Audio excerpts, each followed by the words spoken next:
Donatien Robet, bonjour. Bonjour. Vous avez écrit aux éditions L'Harmattan le forfait sanitaire au secours de la couverture maladie universelle en Côte d'Ivoire.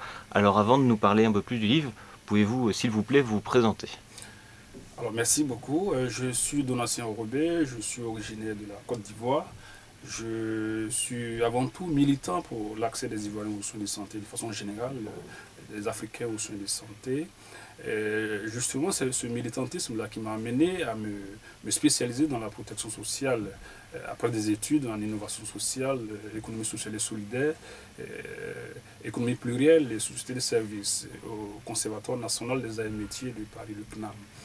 Donc voilà, je suis très intéressé, très concerné par cette politique de financement de la santé qui est en cours en ce moment dans mon pays. Et donc j'ai préféré m'exprimer là-dessus. Alors justement, on rentre un peu plus dans le vif du sujet à proprement parler. De quoi parlez-vous dans votre livre? Alors dans ce livre, je passe en revue de façon générale tout ce qui pourrait constituer une entrave ou un obstacle à la mise en œuvre de la couverture maladie universelle en Côte d'Ivoire et son efficacité au cas où ce projet voyait le jour un jour en Côte d'Ivoire. Et donc il y a les aspects techniques. Toutes les orientations techniques du projet, notamment le financement, que je trouve insuffisant parce qu'aujourd'hui on ne peut pas financer un projet, un système universel en matière de santé avec que des cotisations sociales. Il faut avoir un financement diversifié à travers des taxes, pourquoi pas. Et donc, je trouve aussi que le mode de financement est inéquitable parce que la cotisation, la contribution de 1000 francs CFA par personne de plus de 5 ans pour moi va porter préjudice à tous ceux qui ont des petits salaires. Je prends un exemple.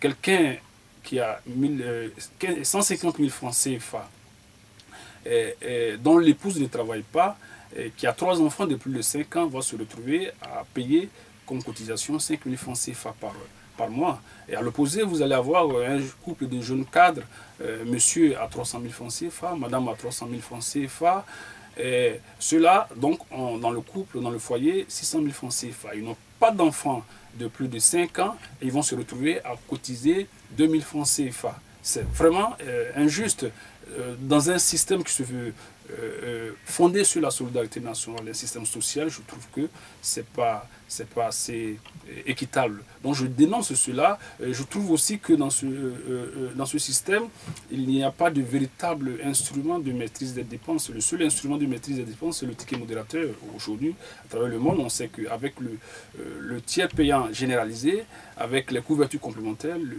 ticket modérateur ne joue plus son rôle. D'ailleurs, le ticket modérateur, c'est un couteau à double tranchant. D'un côté, il peut permettre à ceux qui ont les moyens, ceux de la classe moyenne, de la classe élevée, enfin les riches, d'avoir une contribution, s'ils ont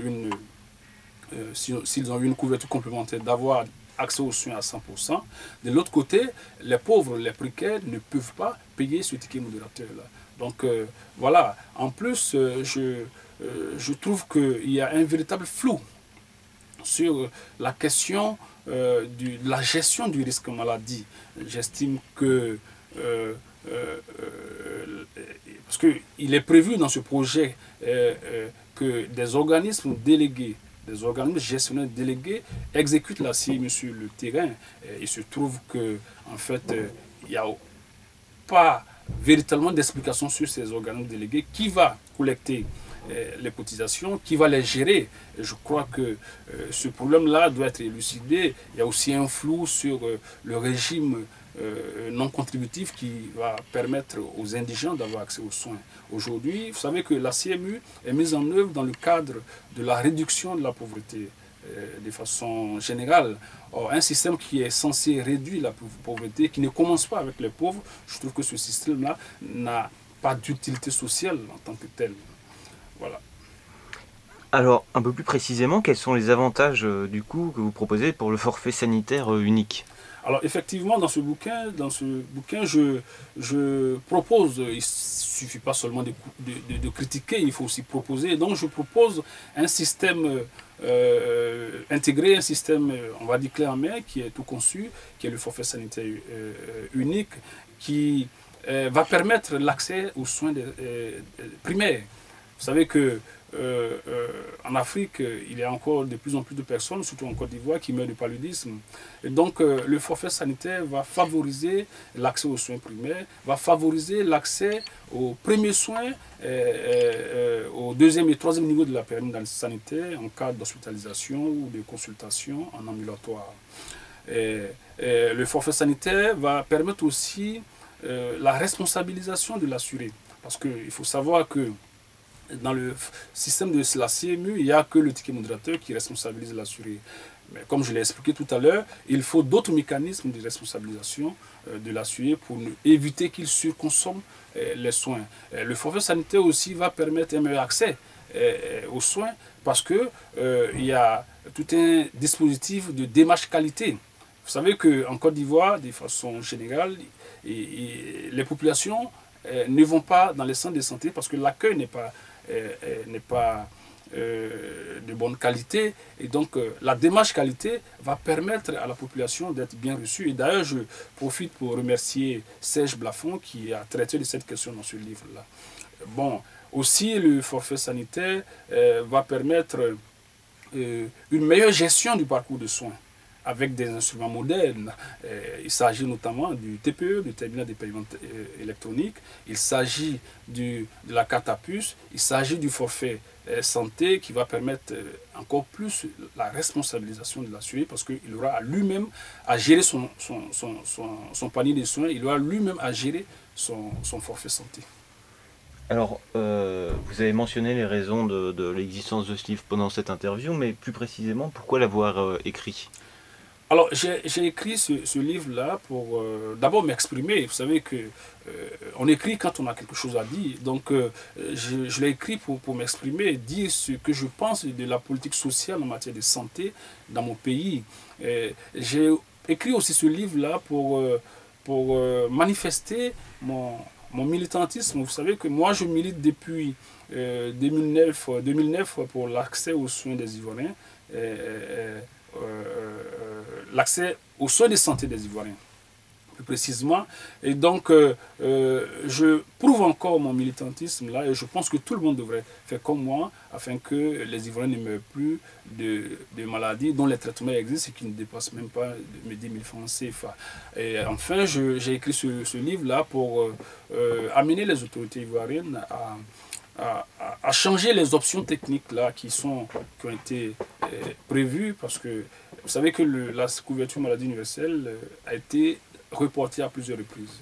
Elle devait être mise en œuvre en janvier 2013, ça n'a pas eu lieu. Elle devait être mise en œuvre en janvier 2014, pareil. Janvier 2015, pareil. On devait commencer les prélèvements en octobre 2015, ça ne s'est pas passé. On devait commencer j'allais dire la phase pilote avec les fonctionnaires. On devait commencer la phase pilote avec les planteurs d'EVA et de palmiers à huile, les pensionnaires de la CGRAE, la caisse d'assurance de retraite des agents de l'État. Ça n'a pas eu lieu. Aujourd'hui, on nous dit qu'on va commencer la phase pilote avec les étudiants. Et ça devait se passer en juillet. Nous sommes en juillet. Ça ne s'est pas encore passé. C'est qu'il y a un souci. Et donc, il faut que les autorités comprennent qu'il faut que certaines choses soient réorientées afin que le projet puisse voir le jour. Alors, dans ce livre, je m'interroge aussi sur l'attitude des dirigeants de la Mutuelle Générale des Fonctionnaires et Agents de l'État de Côte d'Ivoire, la MUGEFSI, qui officiellement soutiennent le projet de la CMU, mais officieusement torpille ce projet. Moi, je suis tombé sur un document du directeur général de la MUGEFSI qui, en réalité, torpille le projet, qui met en exergue toutes les insuffisances de ce projet. Je suis bien d'accord que ça soit le cas, mais en ce moment, il faut ouvrir le débat en Côte d'Ivoire afin que tout le monde puisse prendre part à ce débat. Il faut aussi éviter une sorte de, j'allais dire, d'hypocrisie, qui fait que finalement, officiellement, on soutient le projet et puis en réalité, on le combat. Il faut éviter cela. Et donc, je m'interroge sur tout le comportement ou l'attitude des responsables de la MIGFCI qui, en réalité, pour moi, torpillent le projet, qui constituent un obstacle à la mise en œuvre de la couverture maladie universelle en Côte d'Ivoire.